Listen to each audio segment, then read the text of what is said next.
Los trastornos auditivos cada vez son más recurrentes en la sociedad chilena, sobre todo en niños y adultos mayores. Para conversar sobre esto, hoy tenemos como invitado a Michael Zárate. Él es fonoaudiólogo de la Universidad de Talca. Bienvenidos, esto es Agenda Región.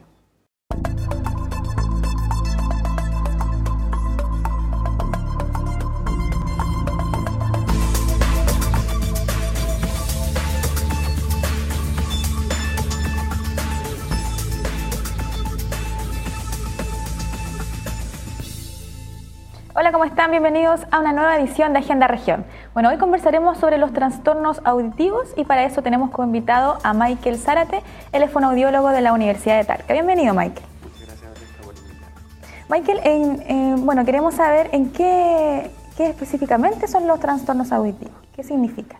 Bueno, los trastornos auditivos particularmente, como muy bien menciona la palabra, en este caso la frase, son dificultades que sufre una persona particularmente en un sentido, que es en la audición, tratándose principalmente desde el pabellón auricular hasta el oído interno, que son distintos estadios del oído o divisiones del oído donde se puede alojar un problema.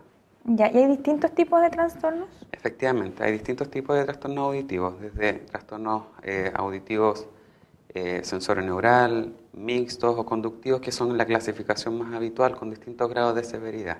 Ya, no sé, para que la gente pueda entender más, ¿a qué se refiere eso? Explico. Por ejemplo, un trastorno auditivo, o más bien conocido como actualmente las hipoacusias, que es uno de los tipos de patologías auditivas que se pueden acuñar y que tienen más alta prevalencia, se pueden dividir, por ejemplo, en hipoacusias conductivas, hipoacusias sensorio-neurales y hipoacusias mixtas. Estas son principalmente las que se alojan desde el conducto auditivo externo hasta el oído medio, o principalmente daña el oído interno o el nervio auditivo, que son, y una combinación de estas que son las mixtas también. Ya, entonces hay tres tipos. Efectivamente, hay tres tipos de pérdida auditiva. ¿Cuál es más común? Depende del estadio o la edad. Principalmente el Ministerio de Salud ha tratado de solventar o cubrir esta dificultad auditiva, y la mayor prevalencia que existe actualmente son las hipoacusias neurosensoriales o sensorio-neurales, principalmente en los adultos mayores, que es lo que cubre principalmente la guía AUGE número 56, dicho sea de paso, que le prescribe a los adultos mayores una prótesis auditiva para mejorar la calidad auditiva. Ya. Y efectivamente de esta manera mejorar la calidad de audición. Ya. Entonces, ¿cuándo nosotros sabemos que tenemos uno de esos tres tipos de trastorno auditivo? Bueno, ¿Qué sentimos? ¿Qué vemos? Primero que todo, el paciente o el usuario asiste a una consulta fonoaudiológica o a la consulta médica del consultorio particularmente. Hablo desde la experiencia de atención primaria, siguiendo toda la red. Consulta particularmente acá al fonoaudiólogo porque tiene la sensación de pérdida auditiva. Uno, frente a una evaluación o un examen físico, particularmente una otoscopía, realiza la evaluación y puede determinar si el paciente tiene o no algún cuerpo extraño, que puede ser, por ejemplo, ha tocado algunos casos que existen insectos, que hay semillas, tapón ceroso, y ese tipo de elementos hay que extraerlos previo a una evaluación audiométrica. Posteriormente a ese procedimiento se realiza una evaluación objetiva, que es una audiometría, para determinar qué tipo de pérdida auditiva tiene el paciente. Eso se realiza a través de este examen y se puede determinar si el paciente efectivamente tiene una pérdida auditiva conductiva, sensorio-neural o mixta. Y en ese examen también se puede determinar qué severidad, si es leve, moderado, severo y profundo. Si cumple con los requisitos, por ejemplo, el paciente tiene más de 65 años o igual a 65 años y tiene pérdida auditiva mayor a lo normal, que es leve, el paciente debe ser derivado en este caso al hospital regional para que sea evaluado por un otorrino. Se puede hacer la reevaluación normalmente mediante el mismo examen y se pueda prescribir la prótesis auditiva. O sea, el síntoma principal es la pérdida de audición. La sensación, pero, por ejemplo, de pérdida auditiva. ¿Hay dolor, algo así, molestias aparte de eso? Hay otros tipos de patología auditiva, Valesca, que son normalmente como la otitis media con o sin efusión, que esas alteraciones debutan con otalgia o con dolor auditivo. Ya. En esos casos, efectivamente, se debe hacer una otoscopía para revisar si efectivamente el paciente tiene ese tipo de patología, y se debe hacer la derivación correspondiente para el médico para que le pueda hacer una prescripción de antibióticos.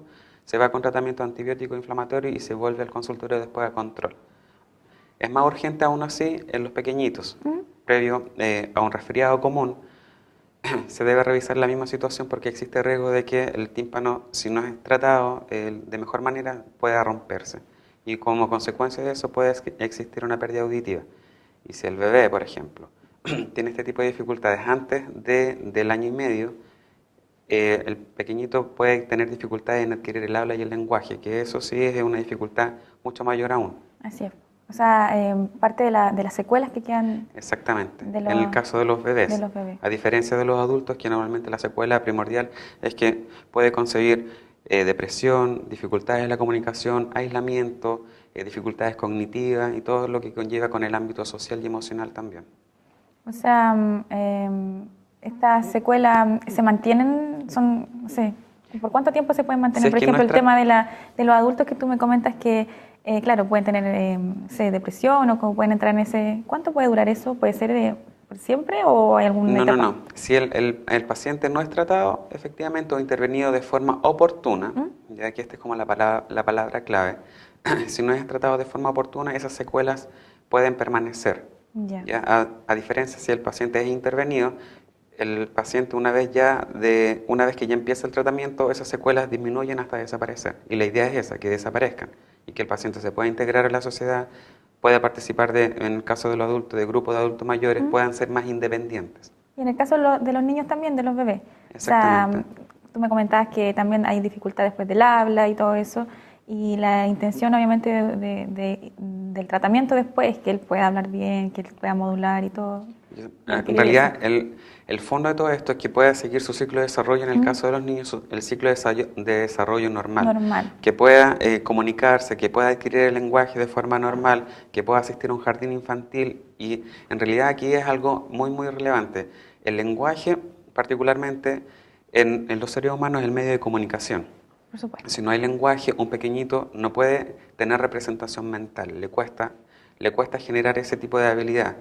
El lenguaje es como, yo siempre explico a las personas que el lenguaje es como el tronquito de todas las habilidades cerebrales. Si no hay lenguaje, difícilmente habrá memoria, difícilmente habrá desarrollo del pensamiento, difícilmente habrá desarrollo de otras habilidades cognitivas como el aprendizaje, como la atención. ¿Me entiendes? Es por eso que se le da tanta relevancia al tema del desarrollo del lenguaje y del habla. Así, entonces lo fundamental obviamente entre las personas es poder comunicarse primero. Exactamente, y esto parte principalmente por una buena salud auditiva. Y tú me comentabas delante que, bueno, no sé, los síntomas, por ejemplo, ya es la pérdida de audición y que eso es principalmente generado por, no sé, tú me comentabas, se han encontrado insectos, qué sé yo, semillas. ¿A ti te ha pasado, has recibido algún paciente así? Sí, bueno, en atención primaria se ve muchas cosas. Y aparte de lo que uno en la formación de la universidad tiene, que en muchos casos son, como decían los docentes, son del libro, en la clínica diaria se ve mucho más profundizado, agudizado lo que expresan los libros. Han habido casos de insectos que los pacientes en realidad en la unidad de urgencia llegan casi en estadio de histeria. Entonces hay que acuñar los procedimientos protocolares para poder realizar los procedimientos pertinentes para poder extraer el insecto o la semilla o tratar un tapón seroso de forma adecuada y los controles correspondientes. No es sencillo llegar y sacar un elemento extraño del oído y que el paciente se vaya para la casa. No, eso no es lo más adecuado. Lo adecuado es continuar con un control posterior para hacerle nuevamente el examen físico y ver si es que es necesario hacerle un screening y ver si es que es necesario aún tomarle un examen más específico. Ya.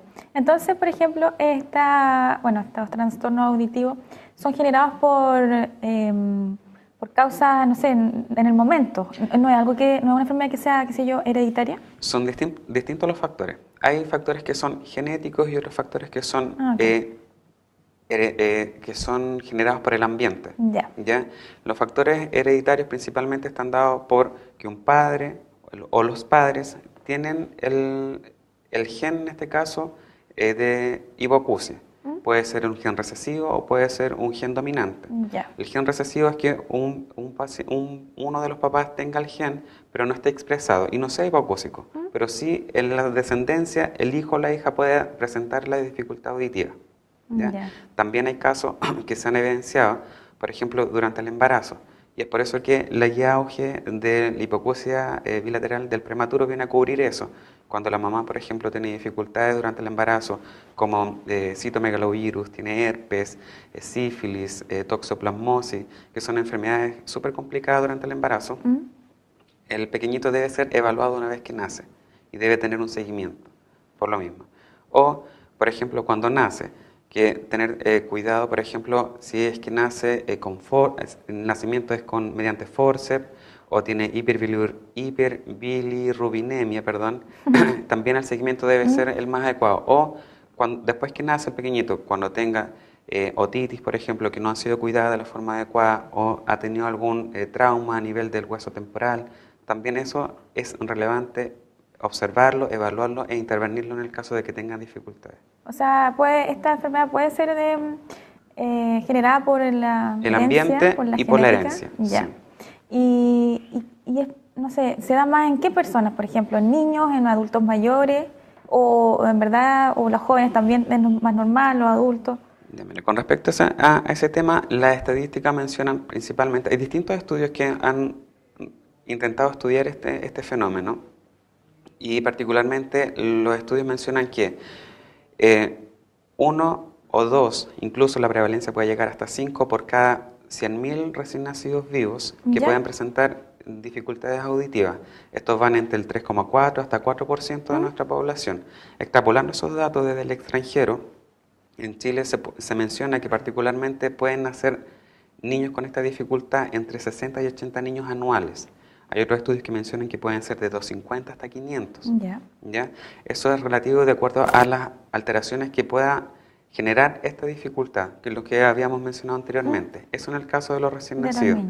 Y en los adultos, estudios mencionan que también existe la probabilidad, de acuerdo a la última encuesta nacional de salud que se hizo en el año 2003, se observó que hasta un 79% de los pacientes mayores de 65 años pueden tener dificultades auditivas. O sea, igual es harta la cifra.